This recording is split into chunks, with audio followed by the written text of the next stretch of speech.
Durant les journées portes ouvertes, les ingénieurs ont pu expliquer comment on creusait les tunnels. Les deux que l'on voit ici serviront au final de gaine technique et de contrefort à la voûte principale, qui sera creusée au milieu, rejoignant les deux. Il reste encore donc bien du travail. Jusqu'à quand exactement? Les travaux pour nous c'est 2016, mais la mise en service après tout ce qui est technique ferroviaire c'est 2017, sûrement en décembre, changement d'horaire. La majeure partie des travaux de surface sera bientôt achevée. Le chantier va désormais progresser sous la surface, loin des regards et causant nettement moins d'embarras de circulation. Seulement pour pouvoir creuser en toute sécurité, il a fallu au préalable sécuriser les voûtes pour éviter qu'elles ne s'effondrent. D'impressionnantes machines seront bientôt à l'œuvre, qui ont beaucoup impressionné les visiteurs, comme les journalistes. En fin d'après-midi peut-être. Des milliers de personnes ont pu ainsi découvrir les tunnels en avant-première, en toute sécurité. Ça, c'est un ouvrage qui a été réalisé depuis l'extérieur avec les parlementaires, les murs qu'on a coulés depuis la surface. Mais pourquoi n'a-t-on pas creusé simplement sans faire tous ces travaux de surface? Sans doute parce que, contrairement à Champel, le parcours du C20 est ici, à Carouge, trop proche de la surface. On a des couvertures qui sont un peu moins importantes et puis plus de bâtis, exactement. Donc on préfère prendre une assurance et éviter un affaissement. Les travaux ont débuté en 2012, sur ce chantier réputé le plus complexe du C20. Alors on est aussi au lot 2311 de ce C20, secteur Carouge-Bachet. La difficulté de ce lot ici, c'est que même s'il est court, 350 mètres environ, on est face à des problématiques très diverses. La plateforme des trams TPG, où on creuse entre les trams, les dévis. On est aussi à proximité de la gare d'Apraille, problématique CFF, avec chaque fois des dangers et des risques différents. Problématique de tout le trafic de la route du Saint-Julien, des deux voies de la route des Jeunes, et de l'autoroute, puisqu'on va passer sous l'autoroute en fermant alternativement un tube et après l'autre pour les deux tronçons de ce train qui passera effectivement sous l'autoroute, la route des Jeunes, la route de Saint-Julien et la plateforme des trams. Pour pouvoir commencer à travailler sous l'autoroute, il a fallu commencer par la fermer, d'abord dans un sens, puis dans l'autre.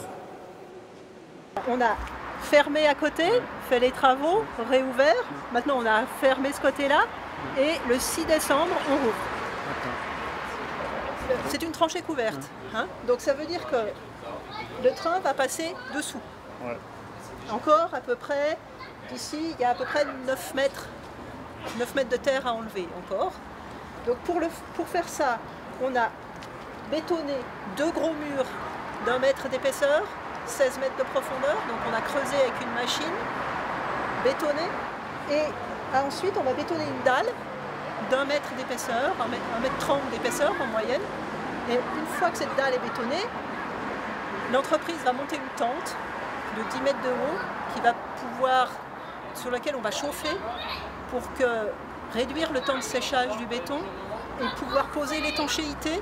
Après ça, on refait la structure de l'autoroute, on rouvre l'autoroute et de la surface, on ne voit plus rien. Mais nous, on arrive côté stade et on commence à creuser sur 9 mètres de haut, sous la dalle, à l'abri de la caisse. Mais en fait, vous avez fait les murs. On a fait les murs, on fait le toit, et puis après, on remet tout dessus. Après, plus personne ne voit rien et nous, on creuse.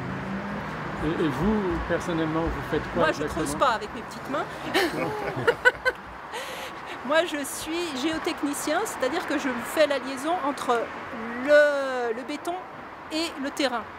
C'est-à-dire que je regarde si le terrain qu'on a correspond à ce qu'on a trouvé dans les sondages, s'il n'y a pas de différence, s'il n'y a pas de surprise, si l'entreprise respecte bien ce qu'on lui a demandé de faire, c'est-à-dire pas... en fait, quand... Bon, oui, surtout, en fait, quand on dit on va terrasser 9 mètres, on ne va pas terrasser 9 mètres d'un coup. Alors, en fait, on va terrasser 7 mètres d'un coup, puis après, les 2 derniers mètres, on va les faire par morceaux pour pouvoir venir bloquer aussi le pied de nos murs. Hein, on a le toit, les murs. Alors, la fin du terrassement, il est là, mais on va quand même venir appuyer les murs contre un petit peu de béton. Et ça, on va le faire par tranche. Voilà, donc moi, mon travail, c'est de faire des sondages avant de faire des travaux. Alors ça va, généralement, on fait les sondages un peu avant. Les sondages pour le CEVA, on les a fait en 2004.